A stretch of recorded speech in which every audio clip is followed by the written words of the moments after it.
मां आख़िरी में जेको पंहिंजो फ़ैसिलो करे आयो आहे पंहिंजे बचनि ऐं औलाद खे ॿुधायो आहियां इहो ई हुनखे चयो आहे त जॾहिं मुंहिंजो मौत थिए त मूंखे काथे बि पूरजो, पर पूरजो ॿिनि जॻहनि ते। काथे इहो मां अॼु बि ऐलान कयां थो त हिकिड़ो बशीर ख़ान कुरैशी जा जिते भाउर आहिनि उते मूंखे पूरजो। जेकॾहिं बशीर ख़ान उन मज़ार ते मूंखे नथा पूरजनि त मुंहिंजो जेको दीवाननि जो पंहिंजो जेको आहे जिते असांजो उते क्रियाक्रम थींदो आहे उतां कहिड़ी बि चइनी कुंडनि खां हिकिड़ी कुंड खां मुंहिंजी उते अर्थी मुंहिंजी उते ठाराए छॾींदा। उहो बाक़ी मुंहिंजो कमु आहे, पोइ मां उन में छा थो लॻां त मुंहिंजी उन सुठी हिकिड़ी क़बर ठाहे छॾींदा मुंहिंजे नाले सां। संसार न कजे पर मुंहिंजी अर्थीअ खे रोले न। मां खुलेआम थो चवां जेकॾहिं बशीर ख़ान कुरैशी जे मज़ार ते अॻियां उते मूंखे पूरण रखणु ॾियनि था त ठीकु आहे, जेके नथा रखणु ॾियनि ॿियो कोई बि उन में छेड़छाड़ मुंहिंजी अर्थीअ सां न करे। मुंहिंजा दीवान हूंदा भली मुंहिंजा भाउर मुस्लमान बि उन सां गॾु हुजनि।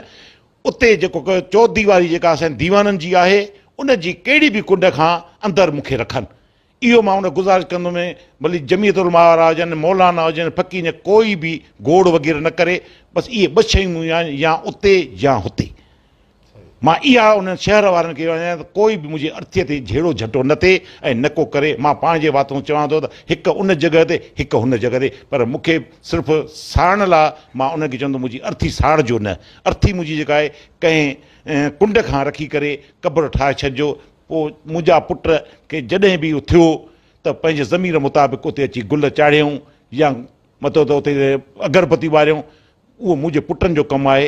वरी मां पंहिंजे शहर वासियुनि खे मां तमामु शुक्रगुज़ार आहियां ऐं मां उनखे गुज़ारिश थो कयां त बराए महिरबानी करे हिन दफ़े असां PTI वारनि खे मौक़ो ॾियो।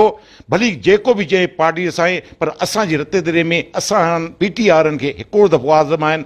असांजो जेको क़ाइदु आहे मथियों हुई, पर जेको असांजो हिते अली अनवर ख़ान जेको घांगरो साहिबु आहे उहा शख़्सियत आहे जेकॾहिं चेयरमैन थी करे असांजे रते दरे में आयो न, त मां कसम ख़ुदा जो खणी थो ॻाल्हि कयां त असां न रुपयो खाईंदासीं न कंहिंखे खाराइण ॾींदासीं। असां अहदु कयो आहे उन्हनि सां, क़ुर ते हथु रखंदासीं, गीताउनि ते हथु रखंदासीं त असां पंहिंजे शहर वारनि जी ख़िदमत कयूं, गिटियूं ठाराए ॾियूं, उन ग़रीबनि खे हक़ु ॾियूं जंहिंजो हक़ु आहे।